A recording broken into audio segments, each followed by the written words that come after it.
안녕하세요. 현재주의자입니다. 요즘 시장이 좀 힘들죠. 제가 신중론으로 접근하자고 했던 이유가 이런 거였습니다. 어찌되었건 조정폭을 보일 수밖에 없는 위치였고, 여기서는 적극적으로 트레이딩을 하면 안 되는 위치였죠. 그래서 다음에도 이런 위치가 오거나 하면 데이터를 분석한 뒤에 신중론으로 접근해야 되는구나 정도로 교훈을 얻으셨으면 합니다. 그런 정보들이나 데이터 분석은 제가 해서 계속 보여드리도록 하겠습니다. 우선 구독, 좋아요 한번 부탁드릴게요. 시장이 참 어려운데 이런 말씀 드리는 것도 좀 죄송하네요. 그래서 일단 좀 보겠습니다. 지금 여기 보이시다시피 결국에는 지지 저항에서 움직이고 있어요. 왜냐하면 지금 시장에서 악재만 계속해서 나오고 있지 호재라는 게 보이지 않거든요. 왜냐하면 호재는 이미 여기서 다 써먹었잖아요. 근데 악재들도 가만히 살펴봐야 된다는 겁니다. 일단은 지지선 중심으로 한번 볼게요. 결국에는 저항선을 맞고 떨어지고 있고요. 여기 트랩 스윙이 됐던 거죠. 트랩 스윙이 되고 저항선을 맞고 떨어지고 있습니다. 2500 밑으로 떨어진다고 봐야 되고요.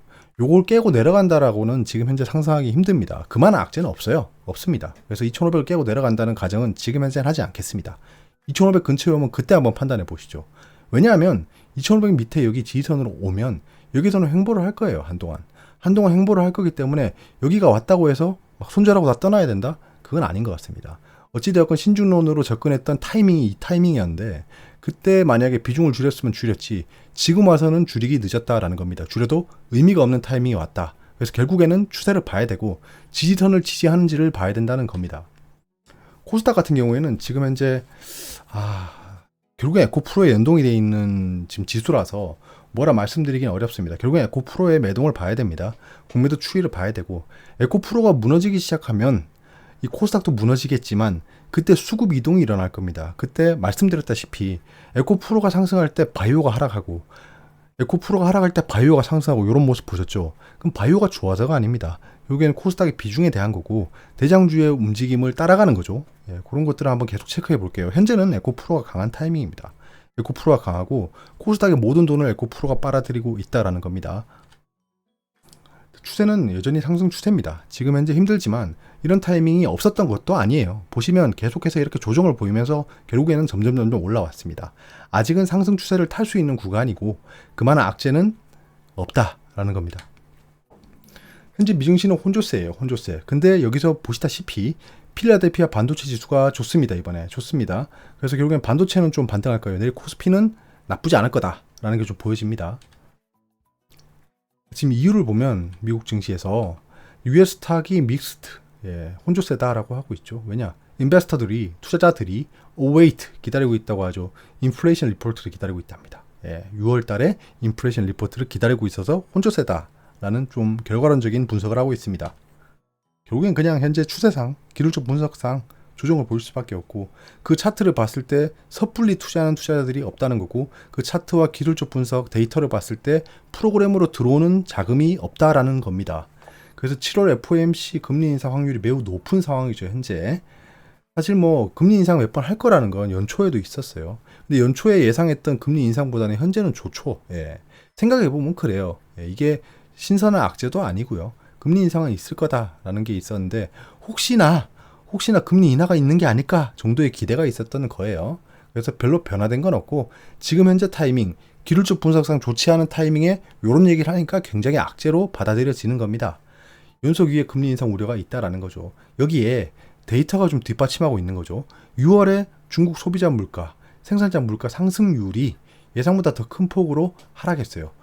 물가가 하락했다는 게 아니라 상승률이 하락했다는 겁니다. 이 타이밍에 얘기하니까 굉장히 위기로 들리는 거죠. 디플레이션 우려가 있구나. 사실 경기 침체는 올 거예요. 올 겁니다. 지금이 아닐 뿐이죠. 그거를 대비하고 있는 거예요. 자, 결국엔 지난번에 말씀드렸던 첫 번째 악재, 미중 무역 분쟁도 스멀스멀 있죠. 지금 뭐 옐런 장관이 방문해서 여러 가지 좀 담화를 나눴다고 하는데 결국엔 아직은 미중 무역 분쟁의 리스크가 있다는 겁니다. 뭐 갈륨에 대한 얘기는 아직 나오지도 않았죠. 두 번째 악재는 은행권 리스크가 고조되고 있죠. 한국 시장에 한해서입니다. 세 번째 악재, 건설사 리스크가 있습니다. 그 중심으로 해서 돈이 빠지고 있죠. 그게 결국 시장에 영향을 주는 거죠. 시장에 호재가 없는 상황이죠. 매일 악재가 하나 둘씩 나오고 있습니다. 반도체 중심으로 하락하고 있는 바, 시장 분위기가 급속도로 냉각하고 있죠. 왜냐하면 우리 시장은 뭐 누가 뭐래도 반도체가 시총을 크게 차지하고 있고 이끌고 있습니다. 삼성전자, SK하이닉스가 좋지 않으면 결국에는 시장 분위기가 안 좋을 수밖에 없어요. 자, 삼성전자 매매 동향을 오랜만에 보겠습니다. 보시다시피 최근에 이렇게 하락을 했어요. 하락을 했습니다. 개인이 조금 매수하고 있죠. 하락할 때. 이때까지 상승을 이끌어온 건 누구냐? 외국인이죠. 기관은 지속적으로 아직 매도 추세입니다. 그럼 뭐 매국노가 멀리 있는 게 아니다. 그만큼 또 이 신용도 줄고 있습니다. 신용이 줄고 있다. 시중이 줄고 있다. 개인들이 팔고 있는데 시중이 줄고 있다는 건 개인들의 시중 물량이 빠지고 있어서 삼성전자가 점점 튼튼해지고 있다는 거죠. 추세에서 보시면 알겠지만 이렇게 하락하다가 올라가고 있죠. 멀리서 보면 원형 바닥형을 그리면서 올라가고 있기 때문에 여기서 막 급락해서 막 5만 원을 깨고 내려가는 경우는 없다. 5만 원의 용은 삼성전자 사야지 의미 없는 생각입니다. 의미 없는 생각이다. 최근에 횡보할 때 공매도 상환이 좀 있었어요. 공매도 상환을 했죠. 어금니 깨물고 상승하지 못하게 상환을 했습니다. 보통 아시다시피 숏 커버링, 거기다 숏 스퀴즈가 있죠. 숏 스퀴즈는 얘들이 원하는 숏 커버가 아닌 거예요. 강제 청산을 당하는 건데 그런 거에 대해서 좀 막았다. 공매도를 치면서도 공매도 숏 커버링을 했다는 게 좀 보여지죠. 최근에 하락을 하고 있는데 아마 공매도량이 조금씩 올라갈 겁니다. 또는 이 주가가 하락할 때 공매도량이 확 줄어들 수 있어요. 그러면 시장 분위기가 굉장히 좋아진다라고 볼 수 있습니다. 현재는 외국인이 계속 들어오고 있었어요. 지금 현재 빠지고 있을 지연정. 삼성전자 추세는 나쁘지 않다입니다. 시장을 제가 나쁘지 않게 보고 있는 이유 중에 하나고 기술적으로 조정을 보이고 있다는 근거 중에 하나입니다. 자, 에코프로입니다. 에코프로는 숏 커버링, 숏 스케줄가 있는 이후에 별다른 변화는 없어요. 뭐 또 2, 3일 뒤에 계속 수치는 바뀌겠지만 현재로서는 다시 뭐 공매도량이 증가한다거나 이런 움직임은 없습니다. 이렇게 되면 현재 100만 원을 넘었죠. 100만 원을 한번 넘었습니다. 라운드 피겨라고 하죠. 라운드 피겨. 의미 있는 가격 구간입니다. 의미 있는 가격 구간을 강하게 돌파했습니다. 강하게 돌파했고 뭐 지지는 못해줬지만 그렇다고 급락이 나오면서 끝나진 않았어요. 그래서 아마 여기서는 스물스물 100만 원을 넘어설 것으로 보여집니다. 아직은 전 에코프로를 홀딩하고 있습니다. 한 주도 매도하지 않았어요. 한 주도 매도하지 않았고 지켜보고 있습니다. 지금부터는 정말 대응의 구간입니다. 제가 내일 팔아버려도 이상할 게 없고 뭐 내일 모레 팔아버려도 이상할 게 없습니다. 즉각 대응하는 그 추세로 갈 거고 뭐 사실 실시간 소통은 좀 어려워요. 그나마 좀 카톡방에 같이 계신 분들은 좀 실시간 소통을 하고 있는데 나머지 분들은 이런 데일리 영상에서 뵐 수밖에 없으니까 그런 것들에 대해서는 좀 감안해 주시길 바랍니다. 그래서 공매도 잔고는 지속적으로 체크해서 매일매일 보여드리겠습니다. 에코프로 BM이죠. 에코프로 BM도 공매도 상승 추세가 줄었습니다. 여기 파란색 산이 있죠. 공매도 잔고 산이 점점 더 상승하고 있지 않습니다. 아마 에코프로 BM도 전고점을 돌파할 것으로 보여져요. 현재 추세로는. 왜냐면 여기 페일러 스윙도 발생했죠. 페일러 스윙이 발생한 상승 추세이기 때문에 이렇게 잠깐만요. 이렇게 페일러 추세가 발생하고 있죠. 상승 추세. 여기서 횡보였는데 여기서 페일러 추세가 발생했고 밑꼬리를 이어보면 상승 추세를 그리고 있다는 겁니다. 요렇게 연장할 수 있겠죠. 자, 그럼 요만큼의 룸이 있죠. 여기를 돌파하면서 이렇게 올라갈 수 있는 흐름이 발생했다는 겁니다. 너 지금 에코프로비엠 또 올라간다는 거야 라고 하시겠지만 계속해서 그렇게 얘기를 했었죠. 그렇게 얘기를 했었고 현재까지는 데이터 기반으로 본 흐름은 맞았습니다. 맞았기 때문에 여기서 또 돌파한다라고 일단 보는 거예요. 여기서 이렇게 하락한다? 이건 상상하기 좀 어려운 것 같아요. 이게 뭐 대선가스 이런 것도 아니고. 시장은 지속적으로 제가 신중론으로 접근하고 있습니다. 이런 우크라이나 재건 관련주, 최근 우크라이나 재건 관련주 좋죠. 에코프로 중심의 트레이딩을 하고 있어요. 나머지는 관망세를 유지하고 있습니다. 조정하는 섹터 중심으로 매집을 하는 게 중요할 것 같아요. 조정을 지속적으로 보인다면. 말씀드렸다시피 바이오, AI 등이 다음 주목받는 섹터로 올 확률이 굉장히 높습니다. 특히 AI는 챗 GPT 중심으로. 최근에 뭐 스레드 같은 테마가 형성되고 있죠. 근데 스레드 같은 경우에는 결국엔 페이스북, 인스타그램, 그 다음에 트위터 이런 것들이랑 비슷한 앱이죠.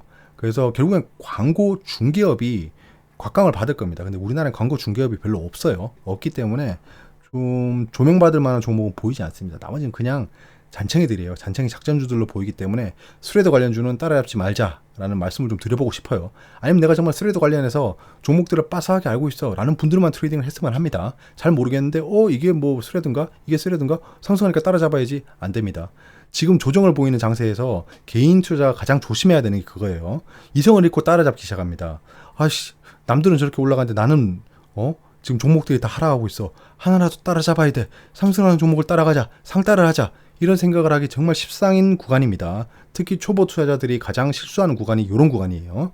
그 몇 가지 종목들만 올라가고 몇 가지 섹터만 올라가고 있는데 그 증시는 조정을 보이고 있을 때가 초보 투자자들의 가장 위험한 구간입니다. 지금은 계속 말씀드리지만 신중론으로 접근하고 관망세로 들어가시는 게 맞습니다. 차라리 조정하는 차후 유망 섹터를 매집하시는 게 맞아요. 그리고 에코프로 같은 거는 지금 접근하시면 좀 위험합니다. 이미 보유자의 영역으로 넘어갔어요. 우크라이나 재건 관련 이런 두 가지 종목을 가지고 있지 않으면 지금 현재 시장에서 포모를 느끼는 겁니다. 그래서 저는 이 두 가지 섹터를 중점적으로 가지고 있기 때문에 포모를 느끼지 않고 이렇게 그 시장을 분석할 수 있는 거예요. 요거는 다음에 또 이런 기회가 오기 때문에 그때 차근차근 따라잡아 보도록 하겠습니다.